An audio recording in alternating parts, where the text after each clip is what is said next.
You need to have a little convo with the Lord. That's what you need. I did this morning. You're pretty proud of yourself I do there. every morning. Thank you for letting me Now, walk. I'm going to tell you something. We're having a lot of fun this morning. We're just joking around because you know how we are. Anyway, I'm going to tell you something. I've heard buzz around too, not here, but other places and stuff. And they're really excited that we're doing this veterans home. And it is something, you know, we have been giving away homes for a long time.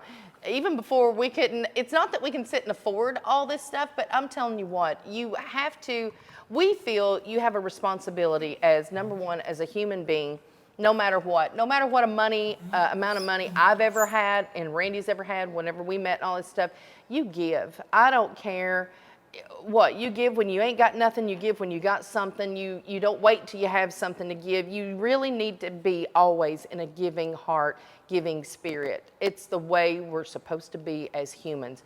If you don't feel like that, you really do need to think about your life and be like, you know what, I need to help people.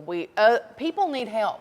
Well, yeah. All people need Always. help, and we're focusing right now on the veterans, but listen, there's other organizations and other people that we want to help, and there's people, you know, that there's people that won't help people that's on drugs because they're on drugs.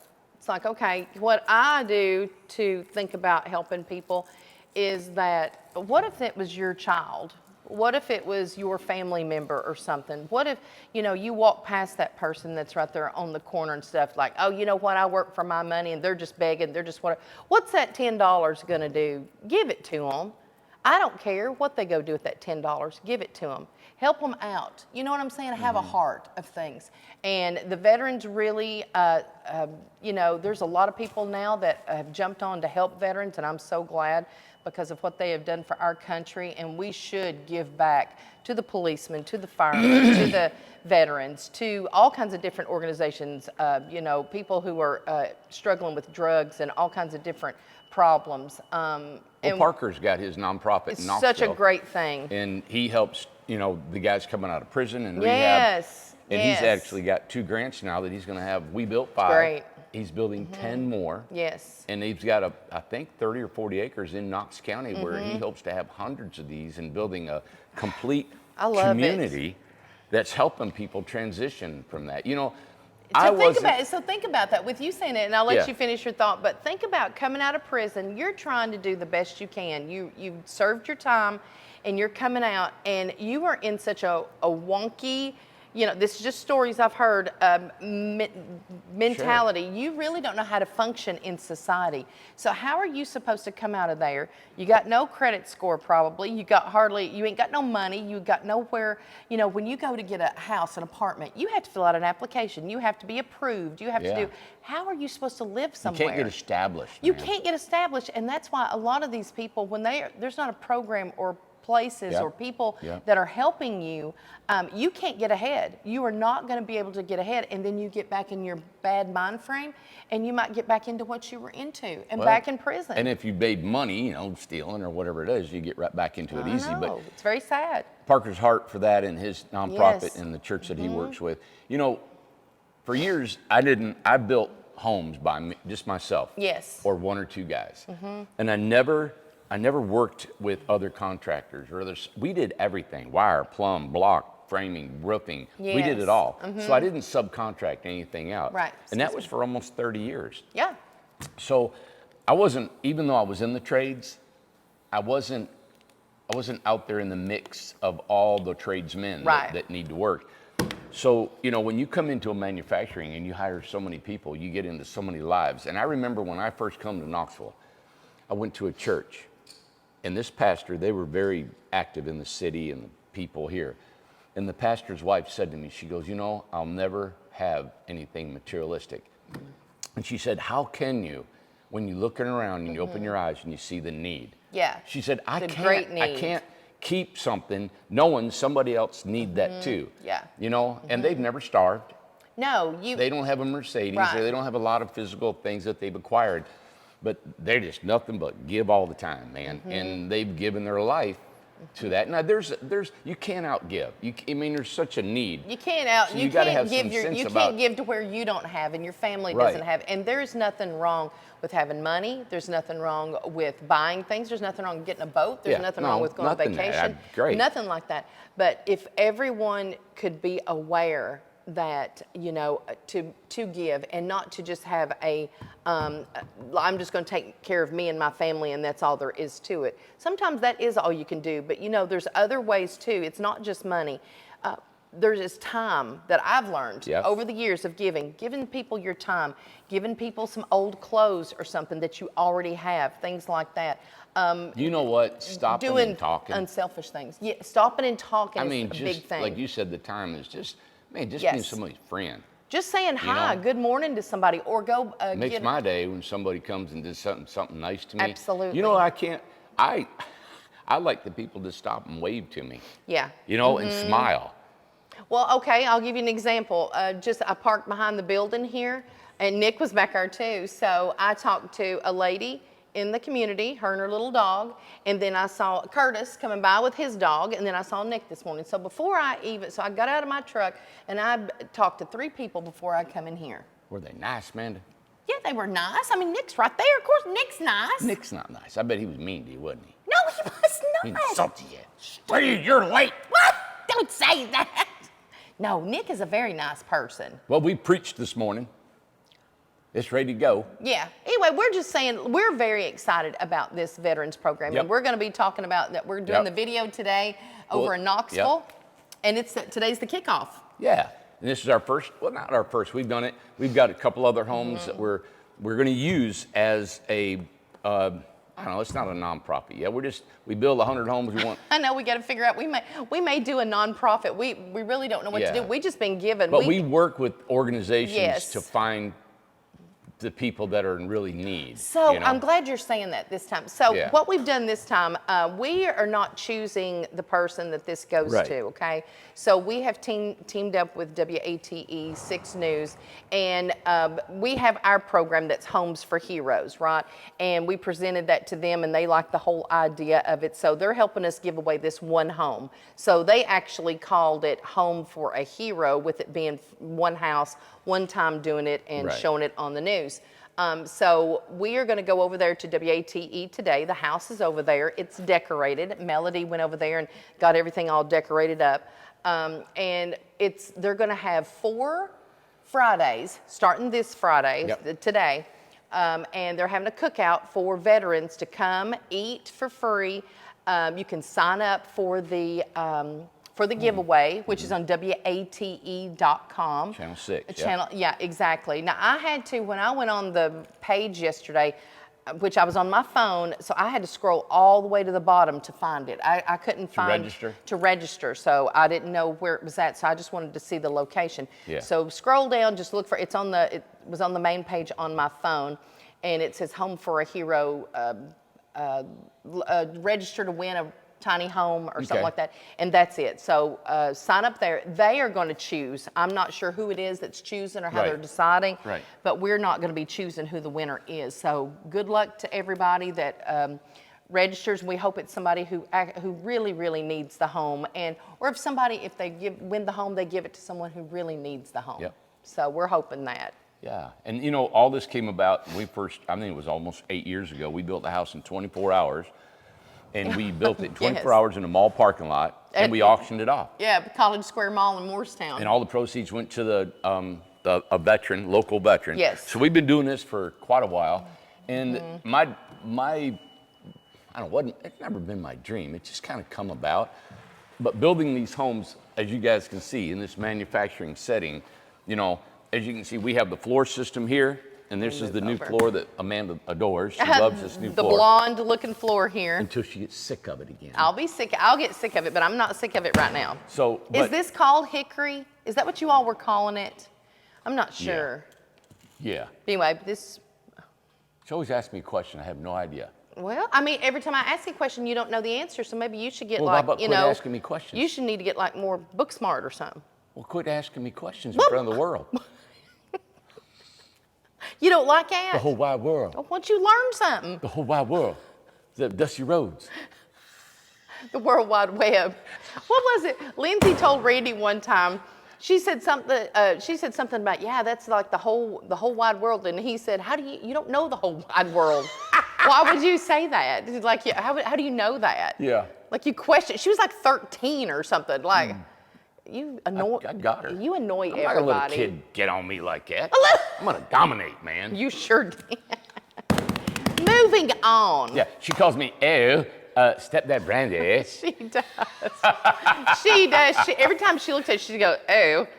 Yeah, this is Jimmy Fallon show. Anyway, we got to go. All right, so, but knowing that we manufacture these homes, like these, we built 50 in 14 days for the flood victims in North Carolina. Lowe's paid for it. We got them out there. We sure did. But when we did it for cost, it was break even. We did. We didn't make any money, but 14 that's days, okay. we got them out of here. And so doing that, I started thinking, I thought, wow, you know, there is such an opportunity here to help with homes. I live in a home, not even that big. My home is from here down. Mine's 16 foot. And it's a home, and it's warm, and it's dry, it's cool, it's got a kitchen, bathroom. I love it. I love living there. And then, like, if you've not been homeless, if you've not been where you've been in a position where you needed a place to actually call home, you can't appreciate that enough. And having something that's paid for, there's no bill on it, it's on wheels. I could take it to any of my buddy's house and camp out in his backyard. Yeah. You know, and to have that idea that we can manufacture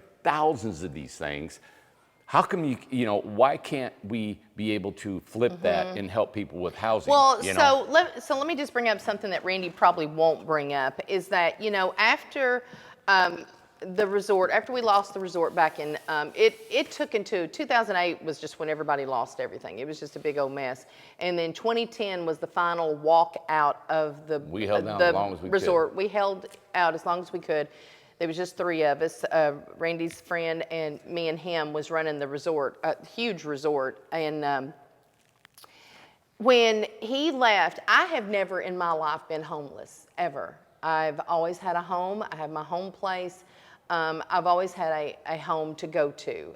When my mom was alive, I had my parents.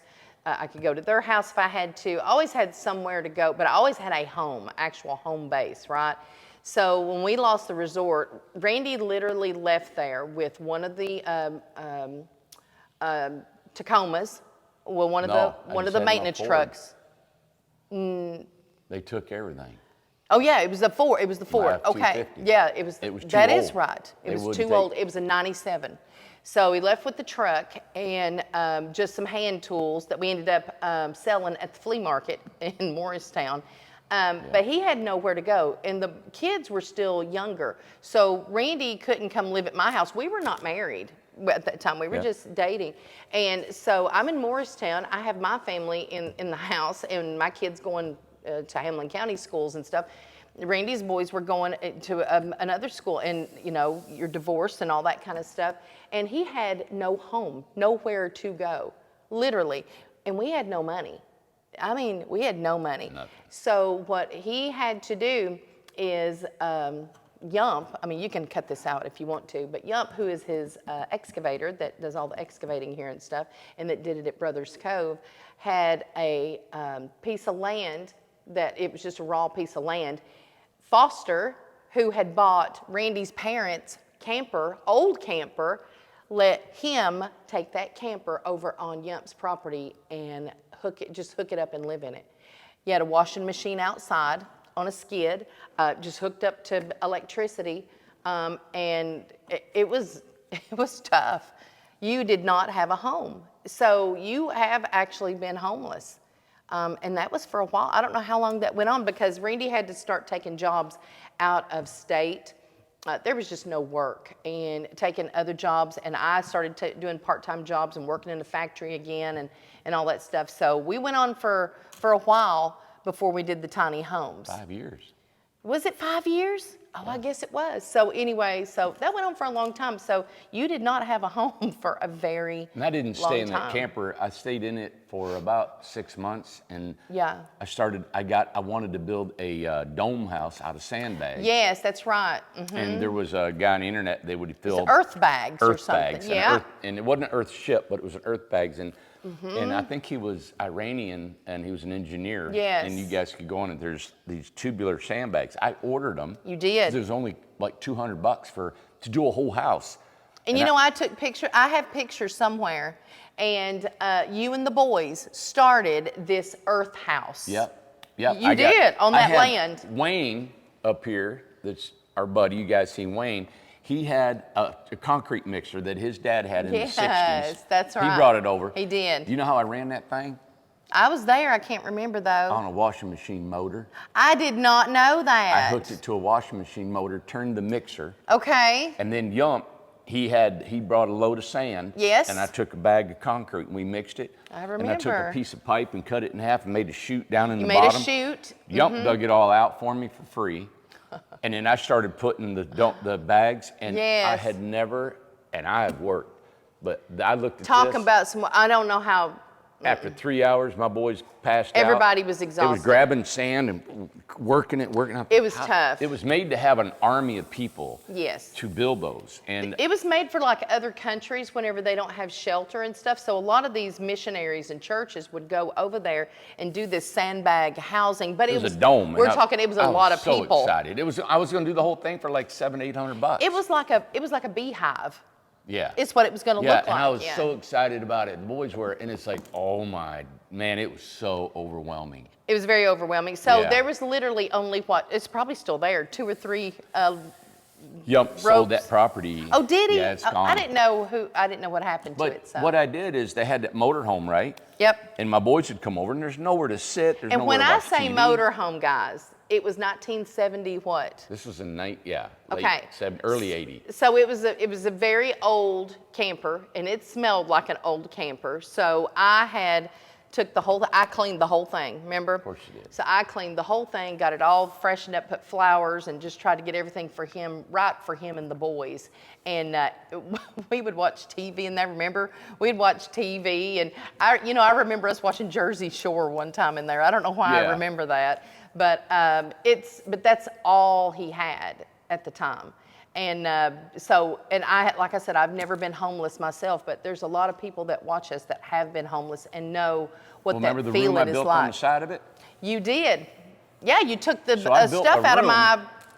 of my basement. Yep. I built a room on the side of the motorhome. Yeah. Out of all scrap lumber. Yes. The floor was pallets, like these wood pallets we got right here. And the bunk beds. The bunk beds I built out of scrap. And then the rafters, I didn't have wood for rafters, and I didn't have any insulation, so I took the insulation out of the ceiling in your basement. In my basement. He took all I still have no insulation. I went to our log dealer that I used to build log homes with, and he said, I got any metal I have laying around outside on the ground. You can have it. And it was covering up old lumber and stuff, so I took it, and there was holes in it. And I remember I put it up there, I siliconed as many holes as I could, and I built the living room for me and the boys. And I had used everything. I didn't pay for nothing. I collected all that stuff. Everything was scrap wood. Yeah. You know what? That's when we got what I'm Joe. going to do is I'm going to try and find these pictures and stuff and try to go through and see if I can find all of that. But I had forgot you built on, and it was pallets and just scrap wood and stuff. And you built the bunk beds for the boys. You built the the kitchen and all that living room and everything. Yeah, I had a little kitchen and everything. I forgot about that. And when it rained, we had 5 buckets catching the drips because I just couldn't get that thing. I couldn't get it to pitch because the motorhome's not that tall. No. So it was almost a flat roof. I forgot about that. So anyway, so that just goes to show you that you have to make do. You have to survive. You got to do what you got to do. And sometimes you just don't know who has went through those kind of challenges. You know what I did? You know the walls how I made the walls out of that? I kind of, remind me. They were logs. Yes. They were from Tom Lister over here in Knoxville. And the Citizen Log Homes told me about him. He said, this guy's got a bunch of scrap. Many of the log pieces were this big. I kind of remember that, yeah. So I went and got all them logs. He gave them to me, yeah. but he didn't want to give them to me. He made me pay $200 for them, and they've been sitting out on his dock. No, he did not. For 5 years, and I love Tom, but boy, you got to watch him. You guys got to watch him. So I took them logs, Amanda, I nailed them together, and they were like blocks. And I stacked them. Listen, and I built an know I entire have room out of blocks pictures of somewhere of the motorhome and stuff. And whole thing was scrap. Yeah. Well, and two, you know what I kind of remember? I think I have a picture of Joe, and it's the first time that we got Joe. If our longtime followers that remembers Joe, the golden doodle that Randy got years ago. So that was 2010. 2010 or 2011. He was born 2011, November of 2011, or maybe 2010. Okay. And he was a puppy. He was the first one. Well, Randy got this dog for himself. He ended up being my dog because Randy traveled so much and all that stuff. But Randy actually wanted a mid-sized dog, not even as big as Ace, but he wanted a dog that would run, that would jump in the truck and go with you to go work and do your jobs and stuff. Well, Joe ended up being like 100 pounds. He's a big old dog, and he did not want to be gone all the time. So when you left, I think for Arizona or something, and you were gone for a long time. You were gone for like 2 months. Phoenix Film Restaurant. Yeah. So you were gone for a while, and you left Joe with me. I didn't know how to care for him because growing up, we only had dogs that were like outside. You didn't really fool with them. It wasn't like a big thing back in the day. And, or to us, it wasn't. So he was my first dog, and when you came back, I was like, he's mine. And you never had a pet ever before that? Never had a pet inside. But Joe was special. He ended up being, he was like part of her whole thing. Yeah, he was really, he took care of me. He was very special, so. Yeah. But I remember we took him home, picked him up, and took him to that shack that night. Well, I put a pin in the house next to my bed. And I was going to train him really good, and I did. And he never wet the house. He never used. And remember, I used to walk him all the time. So Yump had this property, and it was hooked to a bunch of woods. And I'd take off with him for hours because I didn't have any work. So we went on a walk. He was really little. He was just a little fur ball. And I went with you guys on a walk. I love walking in the woods. You know, I can remember pieces of stuff. Well, we went on this walk, and then Joe was trying to go over this log. I mean, he's just a little fur ball. He couldn't get over it. He couldn't get over the log and stuff like that. Well, anyway, when we went back to the vet told Randy, said, hey, knock it off. Knock it off. He's a puppy. You're going to wear him out. You're going to wear him out. So, well, you wear everybody out. So he about killed him. I turned him into a stud dog. He about killed him. Strong. That's what he about did. So. I did it to H2. Remember I had to carry him home? Yeah, I know. You kill anybody. Anyway, so when you come back from being in Arizona and building on that restaurant, Joe was mine. And Randy told me, he said, now be sure and put him in a cage at night and stuff. And me and Joe looked at that cage like, yeah, we ain't doing that. In the bed? No, he always slept beside the bed. He never slept in my bed. Aw. Yeah. Just the foot of the bed. Or beside of me. He would sleep beside me. Yeah, so. Well, Ace now, he follows me to the bathroom. He follows me. I couldn't put my shoes on this morning. Look at him up there. He is wanting to go back in the office. Nick, take a pan of him up on the step. Yeah. He's wanting to get back in that air conditioning. Yeah. Well, we need to put him. Why don't you go put him back up there before we go? Because he gets hot. Well, he's waiting for us. Oh, is he? Is he going to go with us? Yep. Well, I'm glad I don't know. You know how we get, this is what Nick does. This video has allowed us to just talk and think about stuff. And that's stuff we've not thought of in a long time, and it goes with giving and having hard times, and you start remembering like because I mean, we have not talked about that in a very long time. I don't even know the last time, maybe when it was happening. I mean, because we're working all the time. So we're trying to think back and how hard it was and trying to remember the houses where the struggles and everything was. So we've all been there at some point in our life, and so it's just that we love that we're able to, we want to keep giving now. Yeah. We want to really try to keep giving. Well, I tell these boys, we got scrap. We can't recycle everything, right? Right. And I see, we got these cutouts for the doors and the windows and stuff, and I tell these, we collect it. And I've told them, I said, guys, the amount of scrap that we have out of these door openings and window openings. That you could do with it. Oh, you could build a house. It's amazing. You could build home after home, and we're going to, and I'm going to show these guys how to do it and get it done because they can have a home. They don't have to have that. Well, that's good. So let me ask you this. So could we do a challenge of like all the scraps that we have for like, how much would it take to get for a house? For a month, 2 months for the scrap? And then we take all the scraps and make a home. Can you certify a scrap home? I guess is what I'm trying to ask. Man, our original panels, yeah, they're they're scrap. They come out of a door. I think we ought to do that challenge maybe next and say, okay, we're going to take all the scrap, we're going to put it over here, and we're going to take a day, and we'll have Nick come film and stuff, and we're going to build a house with all the scraps, and we're going to show you that you can build. We're not just going to say it, we're going to prove it to you. Well, especially these panels, because they're steel. Especially these, and the way we engineer it is self-supporting, and you can build. The gentleman that we actually buy these scrap panels from, because he's done it for years, they build sheds and stuff. He actually built a 5,000 square foot house with them. Did he? Well, I want us to do that, if you don't care. Would that be, I think it'd be fun. Great. All right. Yeah. So we're going to be on that. All right. Well, do you want to end this video and maybe start another one and do a tour? Do you want to keep on? I was trying to pause, and then he can. You know what he? Let me tell you what he does, Nick. Okay, so I'm going to talk to Nick. I'm a filmographer, I'm talking to Nick. I know what I'm doing. So he knows what that's what he does. So I paused. Is what I did. Okay.